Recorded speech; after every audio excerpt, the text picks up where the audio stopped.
하나님께서 이스라엘 백성들을 요단강을 건너가게 하십니다. 그런데 요단강을 건너가게 하실 때에 이 법궤를 맨 제사장들이 먼저 앞서가게 하죠.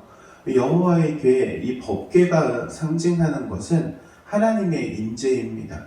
하나님의 동행하심이며 임마누엘이신 하나님께서 이스라엘 백성들과 함께하는 것을 보여주고 계시죠.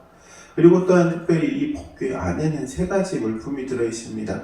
이때 당시만 해도 이 세 가지 물품, 첫 번째는 하나님께서 모세에게 십계명을 새겨서 돌판을 주셨죠. 그 십계명 돌판이 들어가 있고, 그리고 또 아론의 쌍난 지팡이가 들어가 있고, 그리고 만나 항아리가 들어가 있습니다.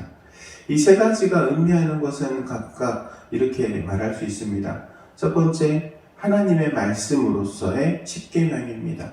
하나님의 기준입니다. 하나님께서 이스라엘 백성들에게 기준을 주신 겁니다.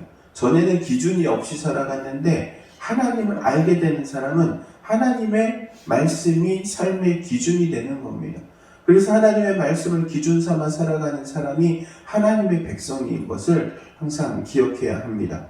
여러분, 우리의 삶의 기준은 하나님의 말씀이 되어야 할 줄로 믿습니다. 그리고 두 번째로는 만나 항아리가 있습니다. 만나 항아리는 여호와의, 그러니까 하나님의 양식입니다. 하나님 백성의 양식이죠. 하나님께서 이스라엘 백성들을 광야 땅을 진행하게 하시는 40년 동안 하늘에서 만나를 비같이 내려주셔가지고 이 만나를 먹고 생활을 합니다. 하늘 양식을 먹고 지금 이스라엘 백성들이 살아가는 거죠. 이스라엘 백성들에게 있어서의 양식은 이 육의 양식이 아닌 하늘로부터 오는 양식을 취해야 함을 지금 말씀하고 있는 것이죠. 그리고 세 번째로는 아론의 쌍난 지팡이입니다. 아론의 쌍난 지팡이가 가지고 있는 사건이 있죠. 그 사건을 통하여서 하나님께서 이 이스라엘 백성들에게 하나님의 권위가 무엇인가, 그리고 하나님의 권위가 어떻게 하나님의 사람에게 위임되는가를 말씀하십니다. 그래서 이 여호와의 궤, 법궤 안에 이 세 가지 물품을 통하여서 항상 이스라엘 백성들은 세 가지를 떠올리게 되는 거죠. 하나님의 기준으로 살고, 하나님이 주시는 하늘 양식으로 살고, 하나님의 권위를 인정하며 살아가는 것, 그게 바로 하나님과 동행하는 삶의 바로 가장 원초적인 모습이라는 사실을 이 이스라엘 백성들은 법궤를 볼 때마다 기억하게 되는 거죠. 이 법궤가 지금 요단강을 먼저 지나가라고 말씀합니다. 요단강을 지금 요단강, 그러면 이제 우리가 성지순례를 가서 직접 본 요단강은 강과 같지 않은 모습이었는데, 그 가이드 하시는 목사님이 그런 얘기를 하시더라고요. 지금의 요단강을 보면 안 되고 이 당시의 요단강은 오히려 물이 훨씬 많을 때다.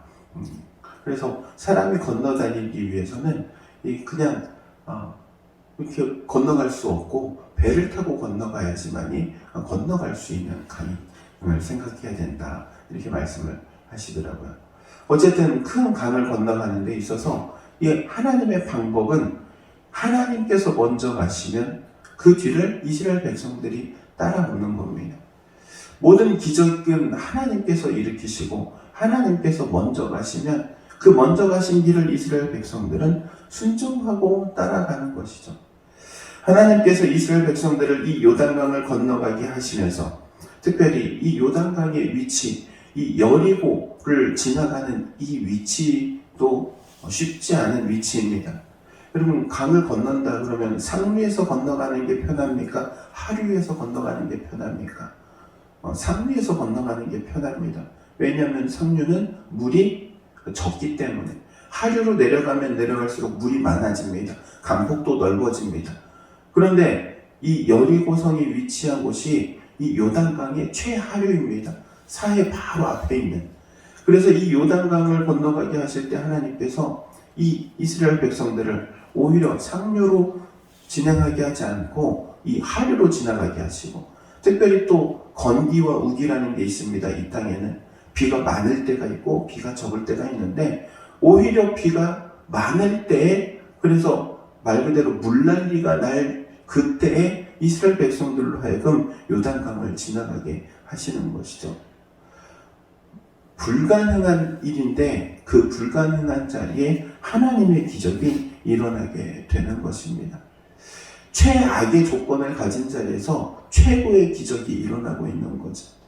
우리 삶에 하나님을 그리고 하나님의 말씀을 앞세우고 그리고 하나님의 기준으로 살아가고 그리고 하나님의 권위를 인정하는 그 사람에게 하나님께서 베풀어 주시는 기적이 이와 같은 겁니다. 최악의 조건에서 최고의 기적으로 그 이스라엘 백성들을 인도해 가신 것 같이 오늘날 우리의 삶 또한 인도해 가실 줄로 믿으시기 바랍니다. 그러므로 하나님을 항상 앞세우시기 바랍니다. 하나님의 기준을 앞세우시고 하나님의 말씀을 앞세우시고 하나님의 권위를 앞세우시기 바랍니다. 하나님을 앞세우는 그 사람에게 하나님의 놀라운 역사가 일어날 줄로 믿습니다. 기도하도록 하겠습니다. 사랑과 은혜가 충만하신 하나님, 은혜를 구합니다. 하나님께서 우리 가운데 함께 해주시되 우리의 먼저 앞서가시며 일을 행하시며 기적과 같은 일을 이루어 주시는 줄로 고백합니다. 하나님을 인정하며 하나님의 말씀을 앞세우며 하나님과 동행하는 저희가 되기를 원합니다. 우리의 심령 가운데 그러한 믿음으로 굳게 하옵소서. 예수님의 이름으로 기도하옵나이다. 아멘.